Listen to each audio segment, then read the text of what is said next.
All right, so it's the weekend. Last week was quite decent, and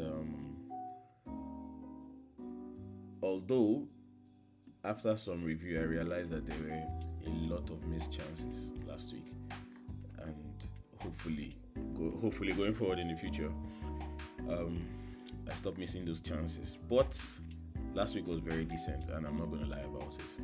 So after all of that goodness and mercy, let's go into what is next.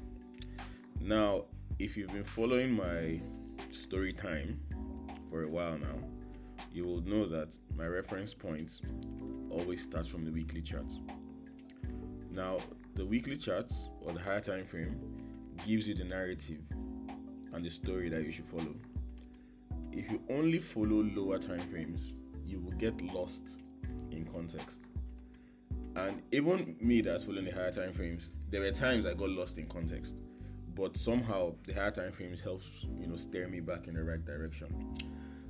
So coming into next week, what are we looking at?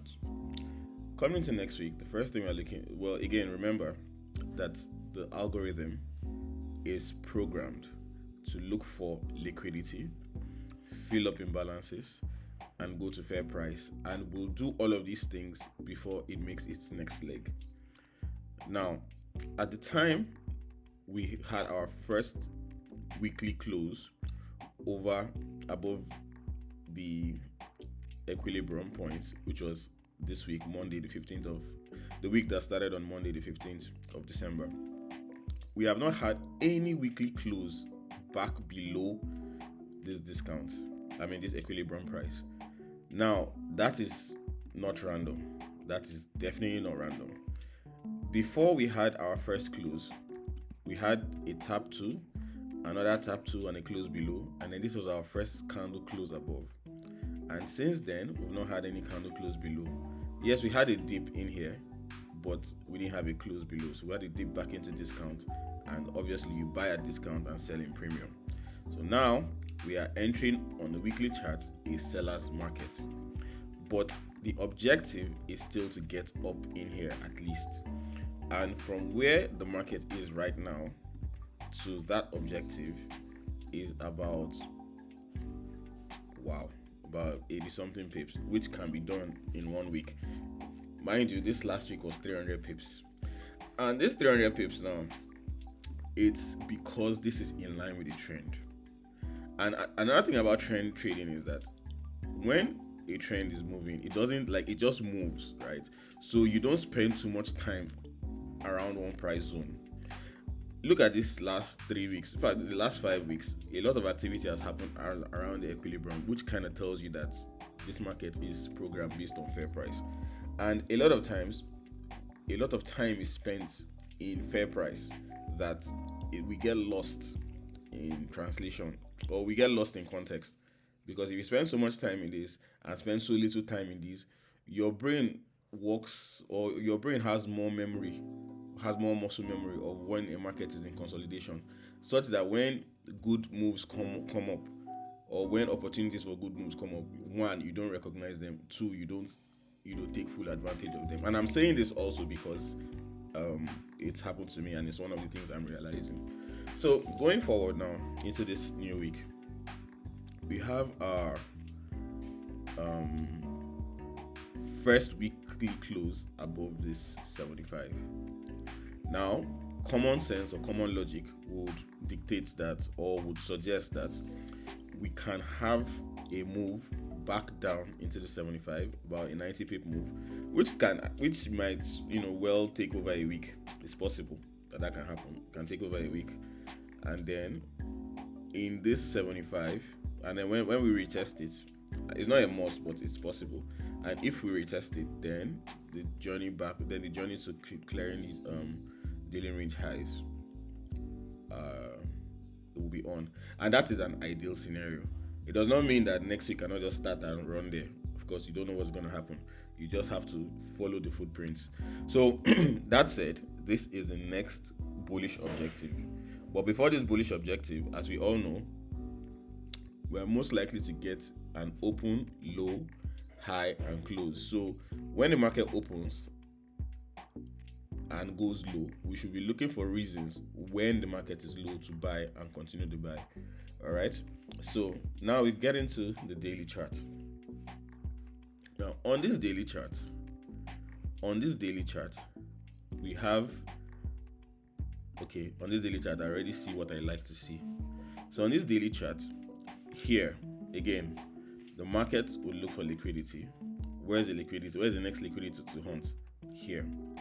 The market will fill up imbalances. Where is an existing imbalance right now? All the imbalances on this chart right now, let me try to see if I can identify all of them. This is an imbalance, right? This is a fair value gap. So it's an imbalance, the daily fair value gap. From this close to this low is a giant imbalance because everything was all buy side. And then if you come in this area, which is one of my favorite things, this area here has a balanced price range. So here only buy side was delivered and only sell side was delivered. So everything inside of this price range from 1.35920 to 1.35804, everything inside of here is fair, is a balanced price range. And obviously we don't have balanced price ranges that have worked for us. Like in this week that passed, the best support of the week came from this balanced price range here. In case you need a refresher memory, this only offered sell side, this only offered buy side, and this became support for the week, right? Even if we probed into it 3 times, Tuesday, Wednesday, and Thursday. Thursday was the takeoff, and this expansion was insane. Clearly, we all saw it, and we also saw the drama before the expansion, and I'll get to it. Anyway, so now this is a balanced price range, which I would not be surprised to see price come back to next week. And this right here, from here down in here, is about 41 pips. So it's very, very doable. It's very doable. So when price gets in there, how this area manages price, right? Maybe a scenario similar to this. How this area manages price would be, would give us the required feedback into how we're going to attack the market. Okay, so I would suggest that it would make sense to wait for price to come in here and then give the required feedback and then movement. So that's it. Also, it doesn't mean that this area too isn't a balanced price range, because this low to this high is also a fair value gap here. But right now, we can't see, because this low to this high is also a fair value gap, and if you extrapolate it, even here too is a balanced price range. But this is the best one. Okay, you know what? Let me even leave it here, because technically this is also a balanced price range. So this area here only offered sales, and then this area in here has only offered buys. So this is also a balanced price range. It's just above this one. So what I'll just do is, so that the charts are less cumbersome, I'll just put this on top of each other. And see how price. So basically it means that it's also possible that we'll get a very shallow retracement before we continue this move to the upside. So this is, so technically this makes some sense. But for me, I would prefer this one, because this one has, taken time to bake. Started here, and here. I would prefer this one, but we're not going to ignore what is really there because of what you want to see. All right. So now we're going to the 4-hour chart, and then on the 4-hour chart, okay, good. Now on the 4-hour chart, let's start from last week.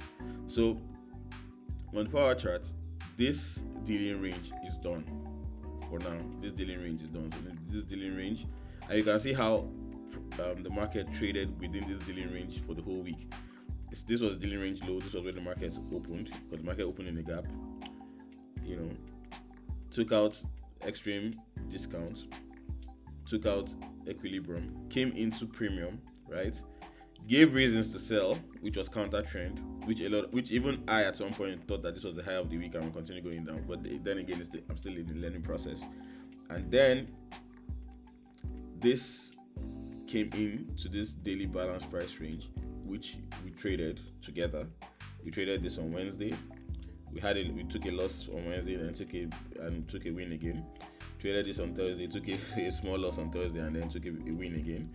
And then we missed this Thursday move, and in all honesty, it was a missed move, and I'm still upset that the move was missed. And now, okay, you know what? I can move this. I can keep this only on the daily because it's overlapping this balance price range. So I can see it clearer. So and now, we've had this expansion and taking out this daily range high. So it means that this buy program based off of this daily range continuation has been posted. I saw a lot of people, having setups to sell GBPUSD, and before I understood this, that would have been me. But now, because I understand the algorithm, or at least I have a fair understanding of how the algorithm moves, I would most likely not be caught up in these type of traps. And it just makes sense why people lose money, because the general education we have is engineered that way. So we learn the wrong things and, how will I put it now, reinforce those wrong things that we learn, and then we end up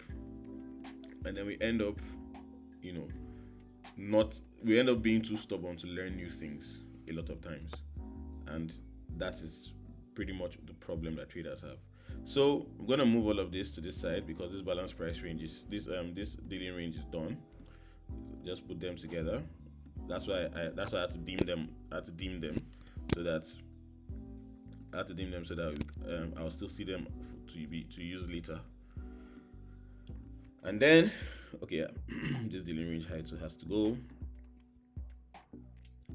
This daily range height has to go. I have two daily range highs, right? Okay, let me delete that then because I don't need that again. So this low might still be a daily range low, but this high is now a new high. We do not have a daily range high yet, so clearly on the 4-hour we don't have any daily range that we're trading within at the moment, because it has to give a topping pattern before we say, okay, now we have a range to deal within. That's the first thing. Second thing is, there's nothing really, no feedback here. Second thing here is this area here, right? I was looking to buy from here on Friday, that's yesterday, because this is a balanced price range. You have this only buys, only sells. This acted as resistance. You can see that no candle closed above it. This was the closest to it, and every other candle, traded below the premium end of it. And then look at this. It's just stop on before it fell off. Now, Thursday was our first 4-hour close above it. You can see that the market did not return to that zone. This is deliberate. Why? This is liquidity that has been engineered. So at the time, on any time that it will come back to this is the liquidity that you to take out, to get into this balance range and take off. This is as deliberate as they come. Trust me. It's insane, but once you see it, you can never unsee it. Now, going into the future, what is available here? This offered only buys, this offered only sells. So, of course, balance price range. And when you draw it out, this is another place where it offered only buys. So it means that this area too is a very strong area, and it's possible that price can come into it. Very possible that price can come into it. Now, of course, we saw the daily one, but that's just about it. And I think that's all of the information here. If price comes as deep as this, which is possible, from here, from this, from where it is right now to this is about 61 pips. It can do this, in the first 2 days of next week. It can do that very well. And then for support and resistance traders, they would say, okay, you know what, we took out this high, so break and retest and all that, nice stuff. I get that, but that would be, the logical thing to do.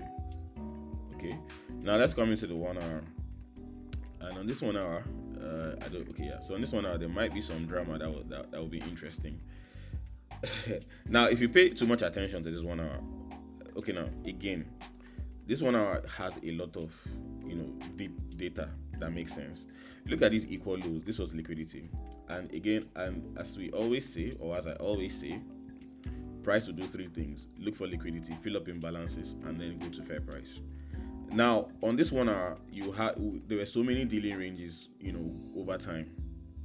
There were so many dealing ranges over time, and in all of these dealing ranges, there was a lot to learn. A lot to learn. This was liquidity, relative equal lows, sweep to this downside, and then look at why. Okay, this 1 hour will give you so many examples of balanced price ranges holding. At the time this happened, this was a GBP news on the 17th of December, and then this was a fair value gap later on. This held as support as a balanced price range. Now on its route to support, this delivered only sell.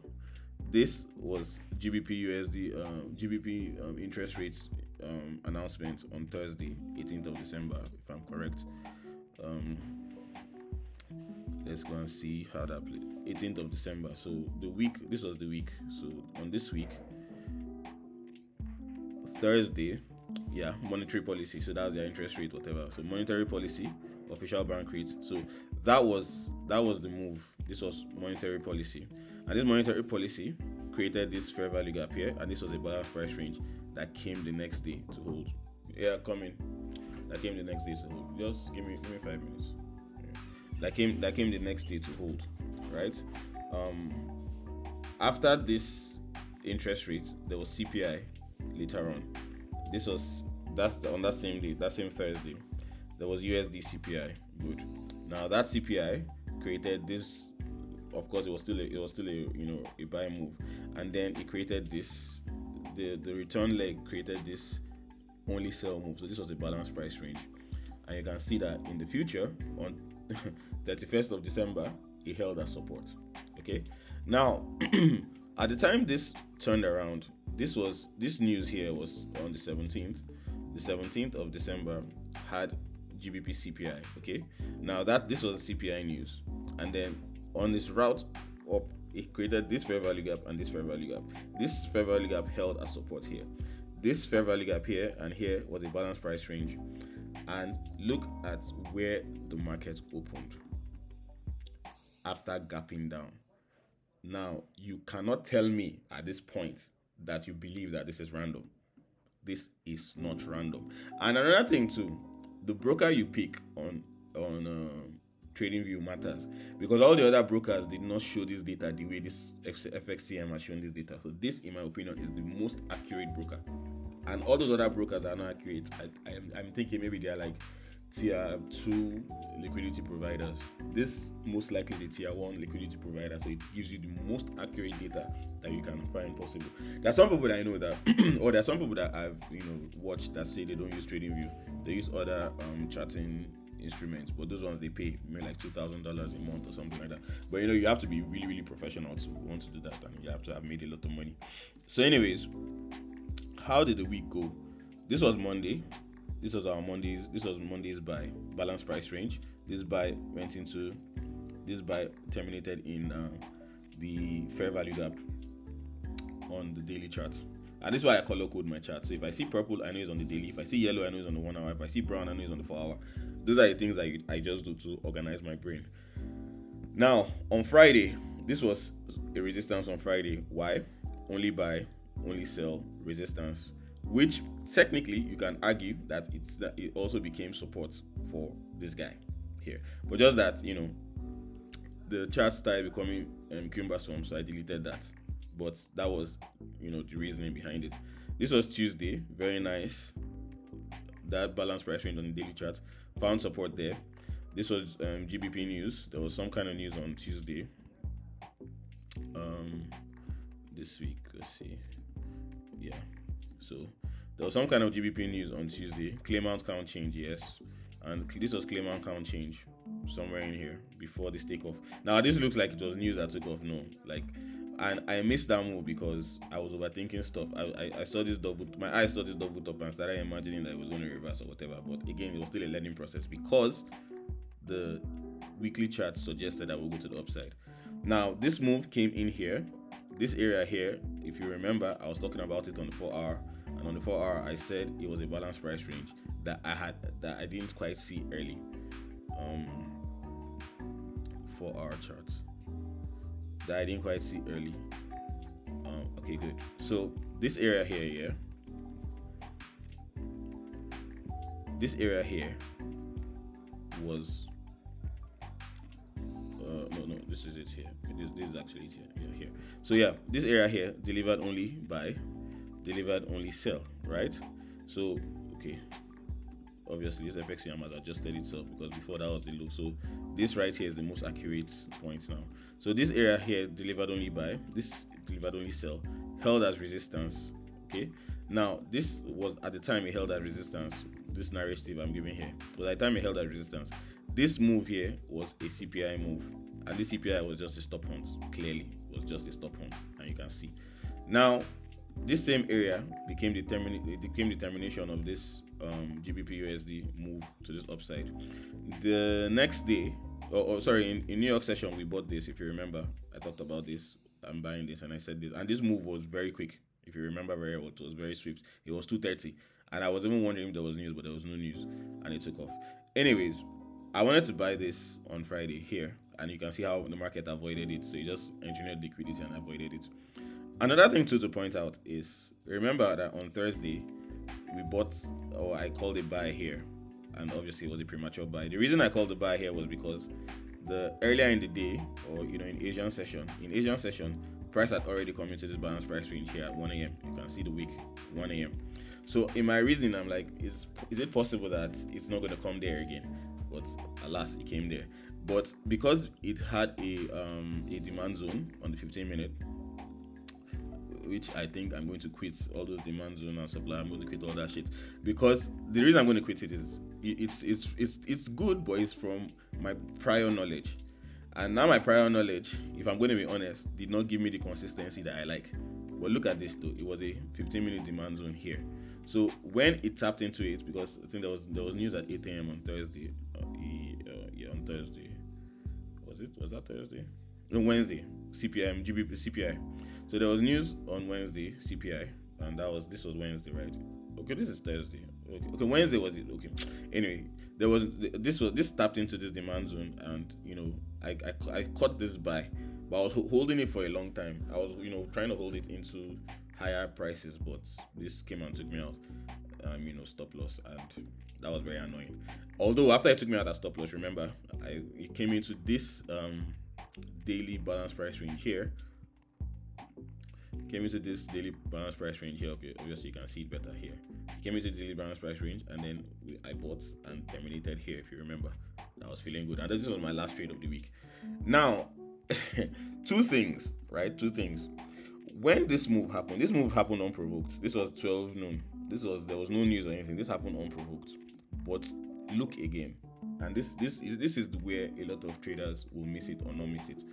I know I saw on social media somebody caught this sell and was very happy. Of course, you should be very happy you made money, but it made me realize that quite alright, you have a strategy, blah blah blah blah, but you don't have context. So what that means is that we learn a lot of things based on pattern recognition.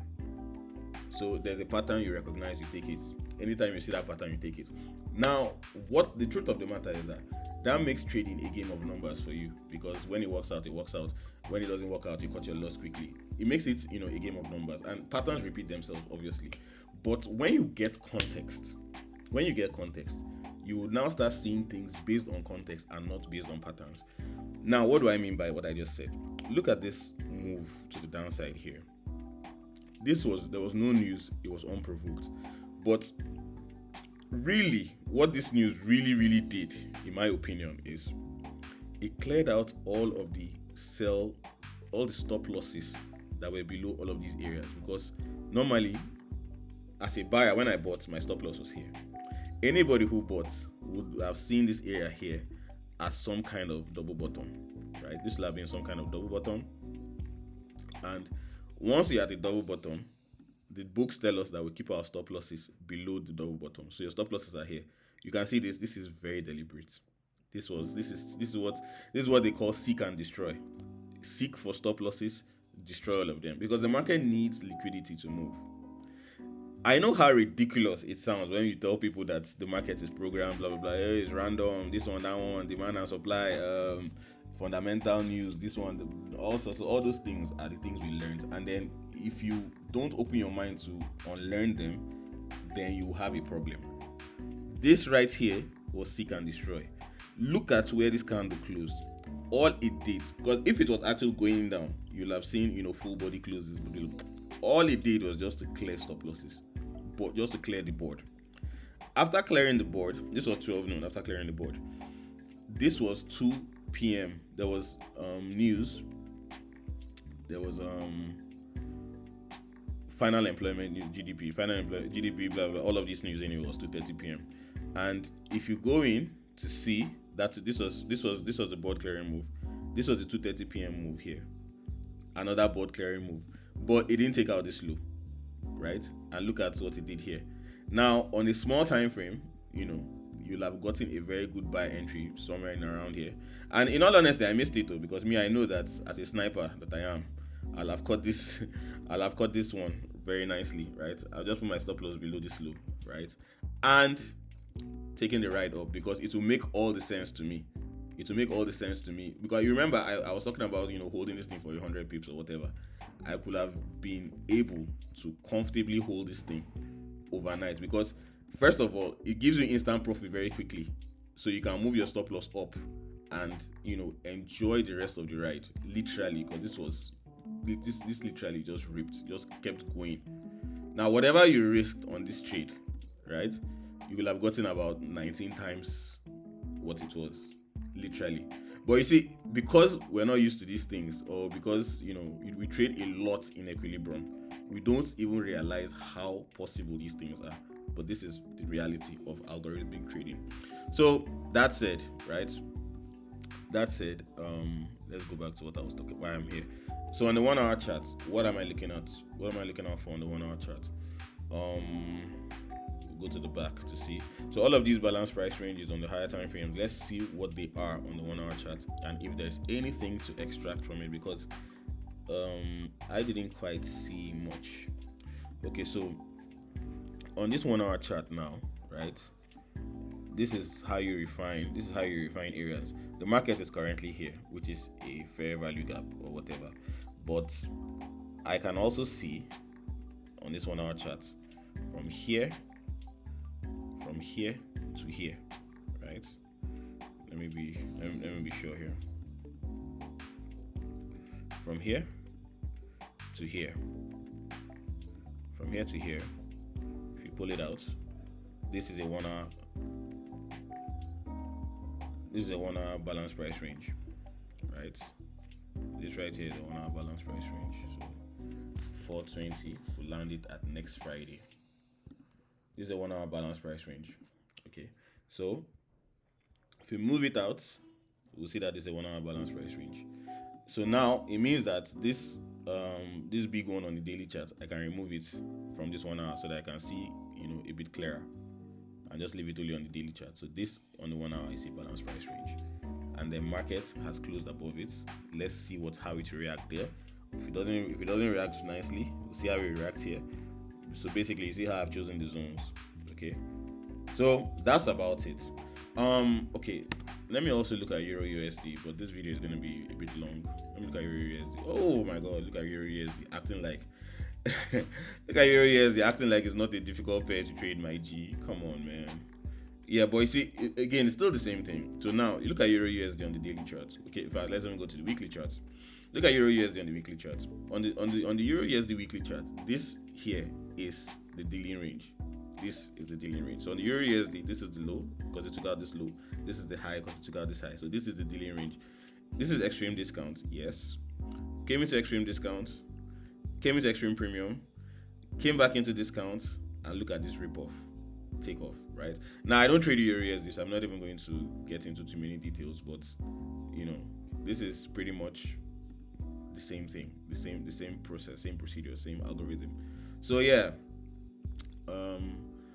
I wish all of us a very good week next week. Let's see what news is there for next week.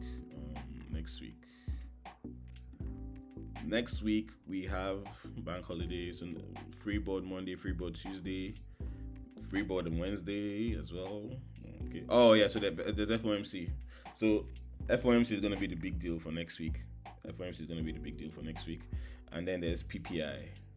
There's PPI on Friday. So that's about. I think that all these CPIs and PPIs they're coming like very, very regularly now, and that was because last year there was a government shutdown for like, I don't know, maybe more than 2 months. So in those 2 months there were no CPI, no PPI, no NFP, all those things. So I think that's why they are quite regular now, because all of those times, the CPIs that were missed all those times, the economists have to calculate them and put the data out. So that said, I wish all of you a very good weekend, and we'll see you on Monday. This is a long one, but I think it's packed with a lot of gems, and it's really up to you to watch it, understand it, watch it more than once.